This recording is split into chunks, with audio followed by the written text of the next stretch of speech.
I remember when I was starting to do the research into games, I was teaching philosophy of art. I was doing a case study in whether video games were art. And everything I read, both in academic and kind of larger culture stuff, usually defended games as worthwhile by pointing to their cinematic features, like the cutscenes, the dialogue, the cinematography, like mostly fixed features and mostly features that games had in common with movies. And again, the stuff is fine. There are very good quality cinematics in games, but it's really remarkable if you end up defending games and your entire language for defending games has nothing game special or game unique in it. I think one of the interesting things that happens in the history of art is when you get a new art form that comes around, people often can't really get their hands around, their minds around the special new way that it's doing its thing. And so they try to make it like an old thing. So like early photography, they tried to make it like paintings. They thought it had to be like fuzzy and had to be of still lifes and had to be kind of like expressive in the way that paint was. And they didn't see, right, that the thing that photography could be for was something painting could never do, which was capture a still moment. Which is not to say that photography can't be good in the way paintings are. It's that you're missing a lot if you force the theory of paintings onto photography. I think there's something really similar.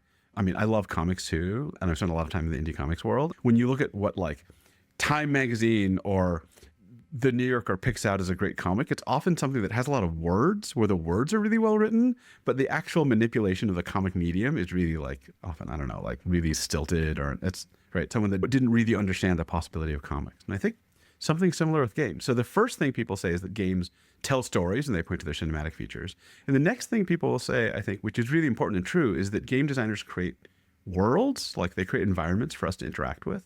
That's better, but that's not capturing the... Here, you describe games as internal art versus much of the art that came before it as external. Right. What do those two terms mean, and Right. what is the difference? Yeah, I think part of the background problem is that a lot of what makes it easy to reach for these kind of familiar characteristics is that we're used to a very specific kind of art. I call it object art versus process art. So object art is art where the beauty is in the external object. It's the novel that's like funny or dark or twisted. It's the movie that's like sad. Like an artist makes a thing and you admire the thing. And a process art is something where an artist makes a thing and then you interact with the thing and then you become beautiful. So when someone sets a climb in a rock climbing gym, that climb, when I solve it, in order to solve it, I need to move elegantly. And so that climb calls elegance out of me, but the elegance is also in me. It's my body. Like I have to become elegant or I can't solve the problem. I think most of the time when we see an incredible movie, we're willing to say that the movie is the thing that's incredible, and what's incredible is all attributable to the creators of the movie, the director, the cinematographer, the actors, all that stuff. With games, it's really interesting. A good game makes it more likely for me to be beautiful.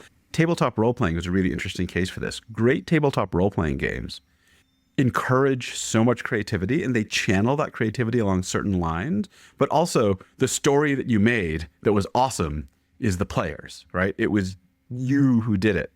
And so game designers, I think, are doing something fascinating. They're doing something one step back. They're like creating structures in which we can be free and exercise our abilities, and yet they kind of channel that in a really interesting way to make certain kinds of behaviors just pop out and happen over and over again.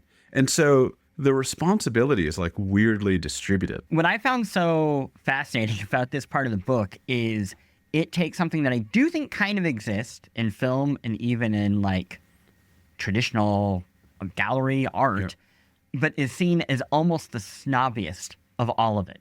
Right. And then popularize it, because I do think something close to internal experience happens with slow cinema, where you watch a Tarkovsky film, and the whole point is that you are bored and you start to almost meditate and you get lost in your mind, right? And that's about you. These are prompts for you. Right. Or you look at modern art, you look at Rothko, and the whole point is that you are staring at the color and then you are feeling yourself. Yeah. The point is not that it's just red on a canvas. And yet, most people who go to a museum or go to a indie movie theater point at those things and say, well, I could have done that.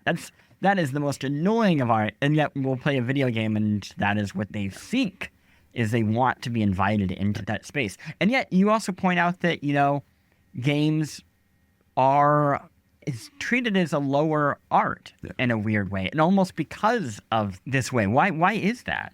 I noticed at some point that all of the things that are called high art are typically things where we're relatively more passive. I mean, I might disagree with you about your Rothko example, but there are things where, I mean, you're still fairly imaginative, fairly interpretive, but you're still like admiring this thing that was made by somebody else, where all their genius has been packed into the thing, and you're supposed to appreciate it, interpret it, but there's that thing. And then all the activities where the right to creativity is distributed across a much larger landscape of people, all the ones where creativity is kind of democratized, these are considered geeky. I mean, it's not just games. It's like tabletop role-playing, fanfic, cosplay, right? Things where the right to invent and the right to create is everywhere. I mean, there's a really fast version of this, which is historically, those kinds of things have been harder to monetize, right? Like fanfic is harder to monetize, and maybe games have shifted a little bit, but in the end, my favorite indie RPG is like a $5 PDF, and then my friends and I have to like fill it up, right? There's this illusion with high art that if there's a thing that's beautiful and you buy it, you have the beautiful. It's just the beauty is just portable, right? Like you're guaranteed to get it. And there's no such guarantee with games, right? You have to participate, you have to become skilled, and you might have your own separate experience. There's this dream with the things that are traditionally called high art that we're all experiencing the same thing, right? You're all seeing the same movie and seeing the same like complexity or the same like psychological nuance, or you might have your own response to it, but at least you're keyed into the same event structure outside of you. And that's just gone with games, right? Everyone has a distinctive event structure. Like people's playthrough of like Zelda are going to be utterly and wildly different. We don't have this pretense that we're all getting on the same thing. You don't have the same guarantee that you're looking at the same beautiful object.